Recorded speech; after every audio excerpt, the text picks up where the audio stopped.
Bom dia, boa tarde e boa noite, galera aí dos sextos anos. Vamos continuar hoje com o nosso conteúdo de geografia, depois de termos estudados os oceanos e os mares. Hoje a gente vai aí para a página 102. Vamos falar sobre relevo e hidrografia. Relevo e hidrografia, certo? Vamos lá, não é? A gente começa aí olhando essa belíssima imagem. Olha aí que coisa bonita, essa vista aérea da rodovia dos imigrantes sobre o rio Cubatão, em Cubatão, São Paulo. Olha como é que o homem fez essa ponte, olha aí, ó, em cima deste relevo, destas montanhas. Que coisa bonita, né? A capacidade que o homem tem de fazer isso. Então, o que é relevo? Olha aí o que é relevo. Relevo é o conjunto das diferentes formas existentes na superfície da Terra. Tá bom? Então, isso que é relevo.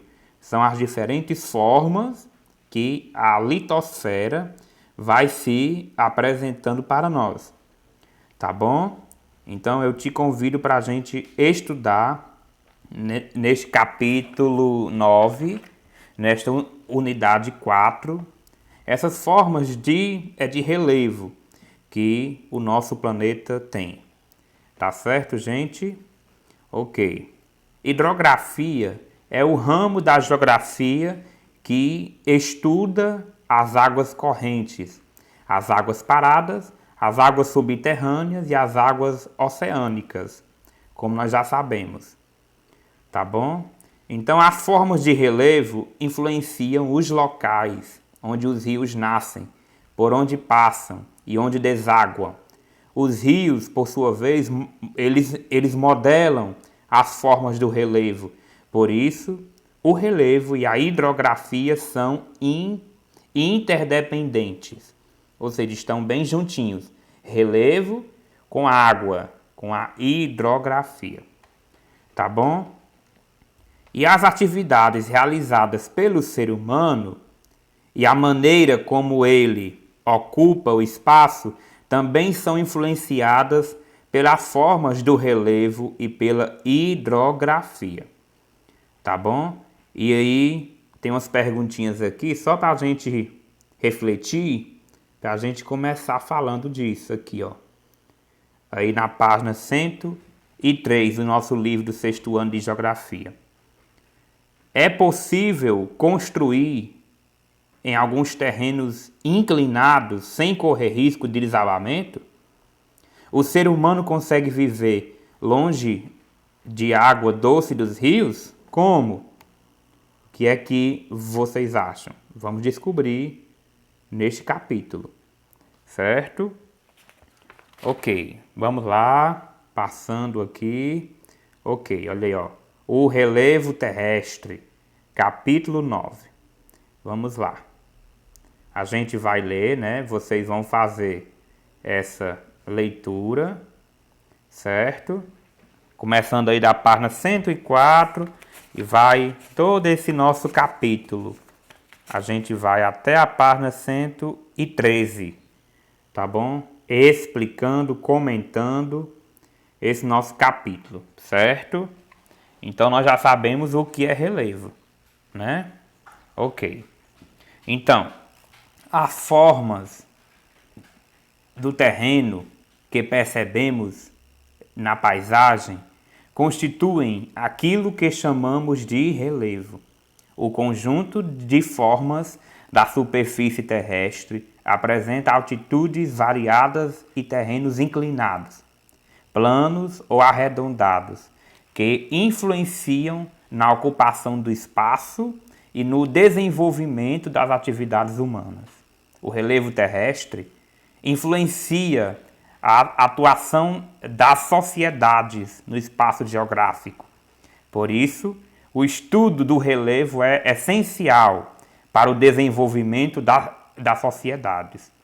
Por exemplo, para abrir ruas ou construir casas e edifícios em certas áreas ou então terrenos com limitações impostas pelo relevo, foram desenvolvidas técnicas de construção cada vez mais sofisticadas.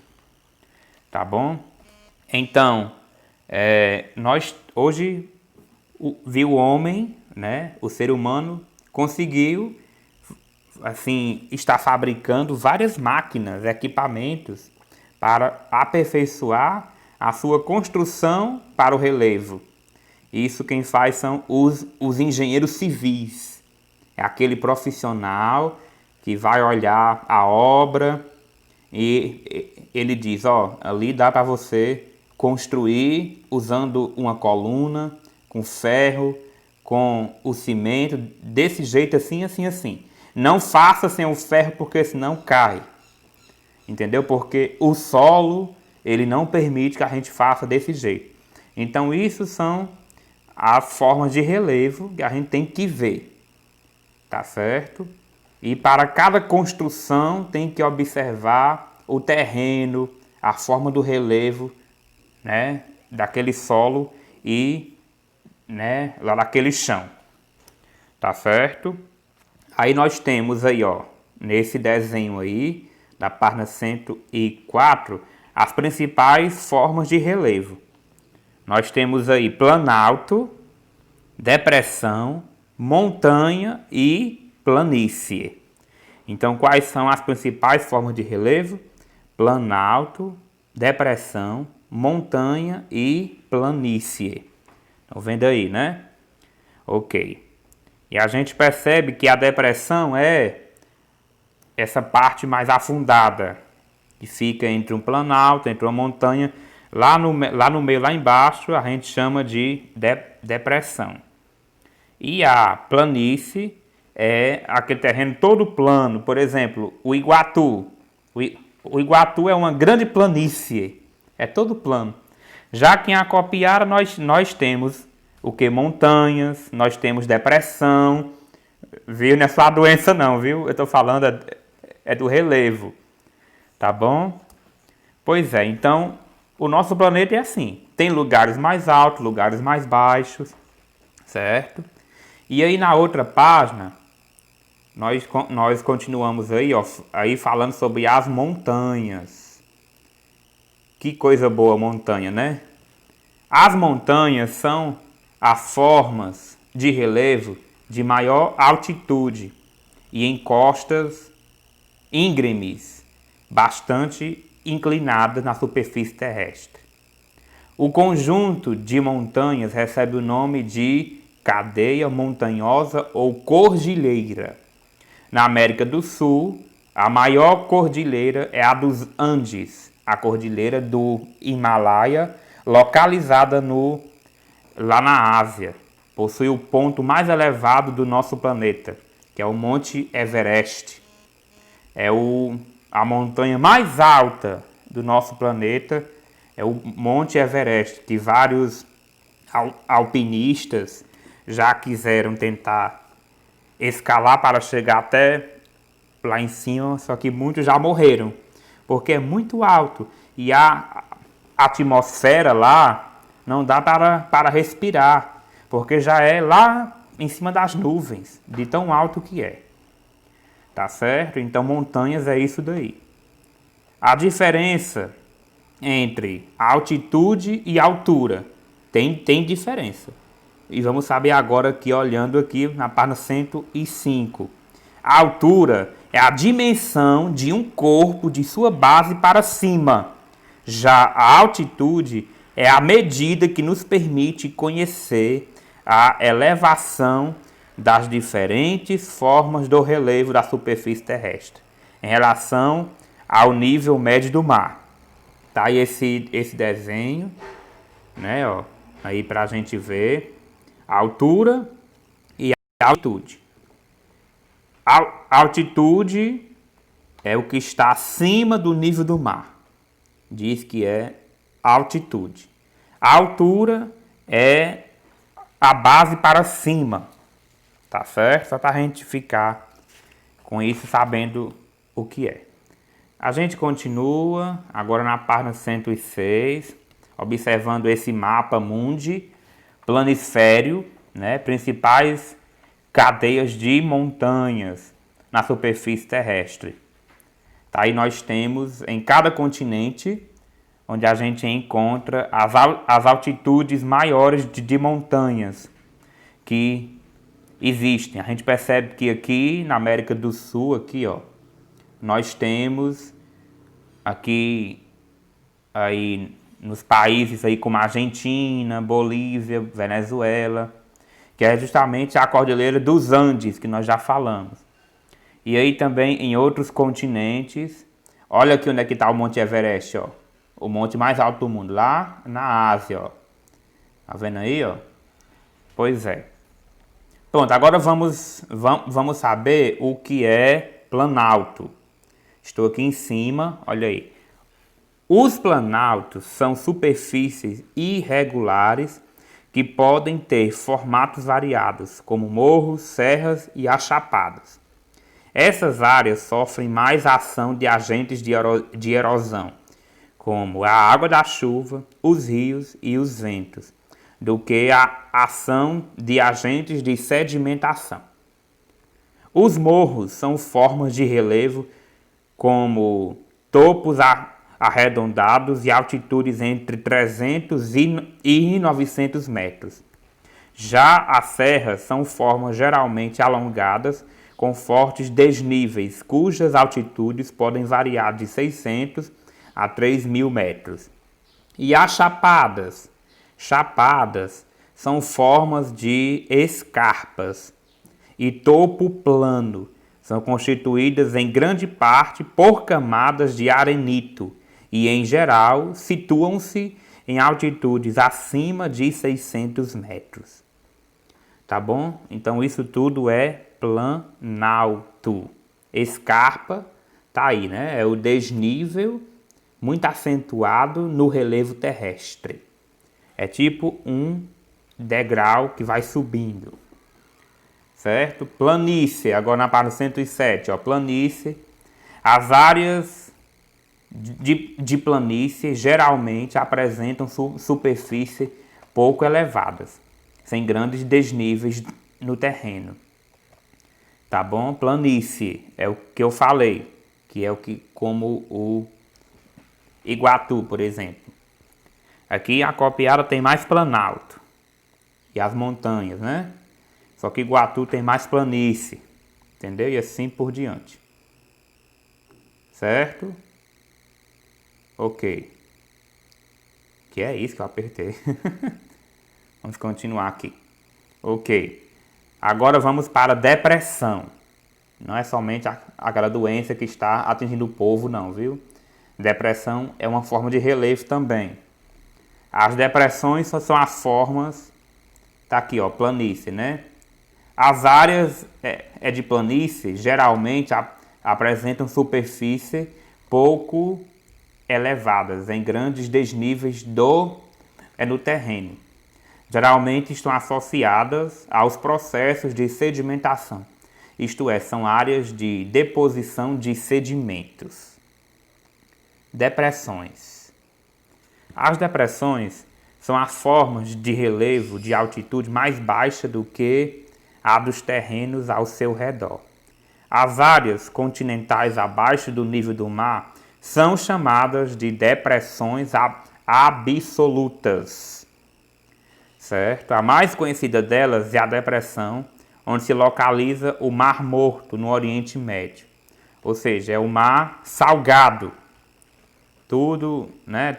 Todo mar ele é salgado, lógico. Só que o Mar Morto, ele existe mais isso. Lá ninguém nem não afunda.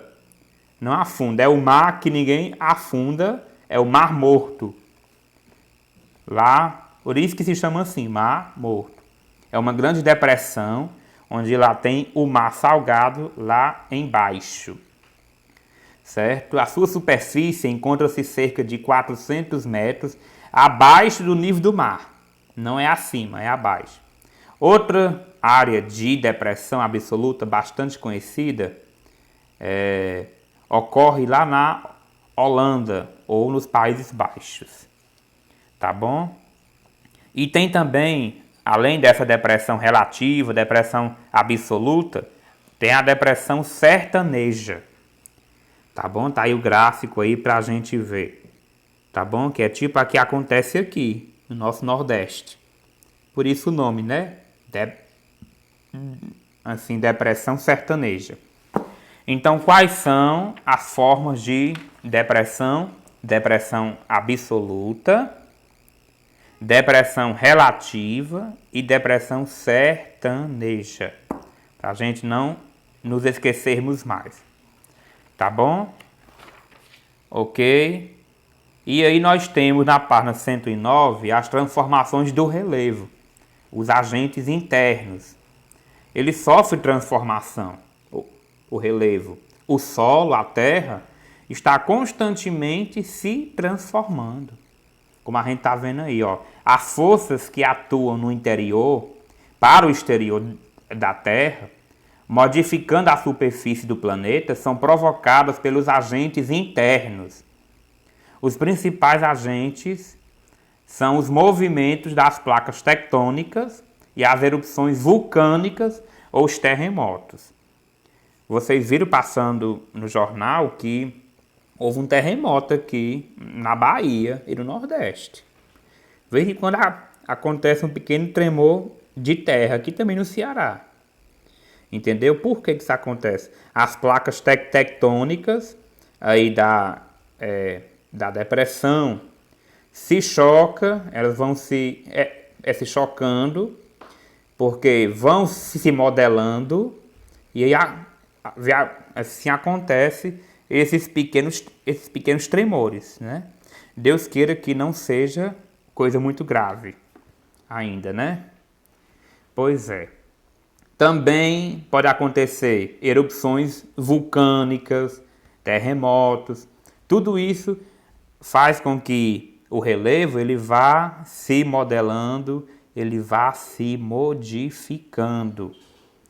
Tá bom? Quando acontecem essas falhas geológicas, aí tem mais probabilidade de acontecer os terremotos. Até, olha o exemplo aí, ó. Lá na Eurásia, na Índia, por ali, lá na Ásia, ó, é mais favorável os terremotos, lá no Japão, né? Por conta dessas placas tectônicas que estão se mexendo direto. Tá bom? Viu? Depois vocês leiam essa página 109 com mais calma. Certo? Na página 110, nós temos aí o ciclo das rochas. Aqui nós temos, ó, esse desenho com a estrutura interna da Terra. O ciclo das rochas. Olha aí, ó. Vai lá, ele segue passo a passo. Passo a passo. O vulcão entra em erupção, o magma. O centro da Terra é uma grande bola de fogo, como nós já sabemos. Aí tem o vulcanismo, aí as rochas vulcânicas, o intemperismo, a erosão, os sedimentos. Aí ele vai.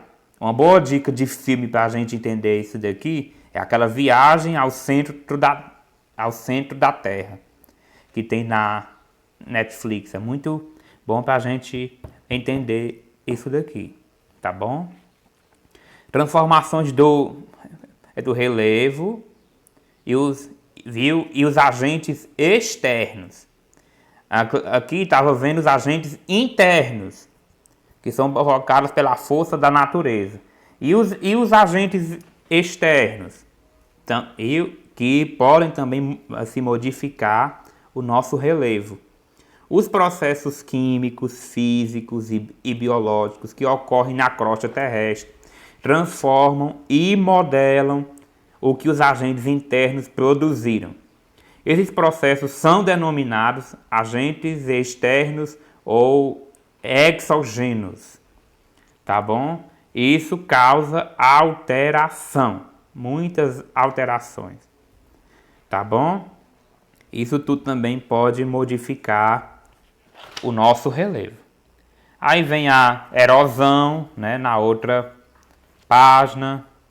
Depois o relevo e as ações antrópicas, que é a ação do homem, que vai fazendo coisa que não é para fazer, e aí acaba agredindo o solo e o relevo, não é verdade?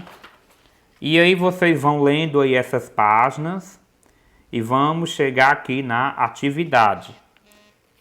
Na atividade da página 115 e 116, vocês vão resolver apenas direitinho a primeira questão, segunda, terceira, quarta, quinta, sexta, sétima. Aí na página 116 tem a oitava e a nona. Tá bom? Na primeira questão, você só vai botar o tipo de relevo que aparece aí. Tá bom? Se é planalto, na letra A, ou então depressão, montanha, ou então planície. Na segunda questão, você vai citar as principais formas dos planaltos. Na terceira questão, você vai explicar o que são planícies e o que são depressões. Na quarta questão, você vai observar essas duas imagens e vai dizer, em cada uma dessas paisagens, você vai descrever o tipo de erosão predominante. Na quinta questão, você vai fazer uma pesquisa em livros, revistas ou na internet e vai responder esses dois pontinhos aí. Na sexta questão, você vai observar essa foto que tem aí, que é bem legal. Tá certo? Ó, você vai observar essa foto aí, ó, na quinta questão, tá bom? Para você poder responder, tá bom? Na sétima questão, você vai ler esse texto todinho e vai responder aí, ó, letra A, B, C e D. E a oitava questão, também leitura desse texto e vai responder aqui, ó, ao lado, letra A, B, C e D. E a nona questão, observar essa imagem e vai conversar com seu pai, com sua mãe, com algum vizinho, com algum colega pelo WhatsApp, sobre alguma medida que pode ser adotada para solucionar o problema de gente que constrói casa onde não era para construir, tipo em morros em que o solo ele é lama e pode deslizar a qualquer momento. Boas atividades, bons trabalhos e até logo, se Deus quiser.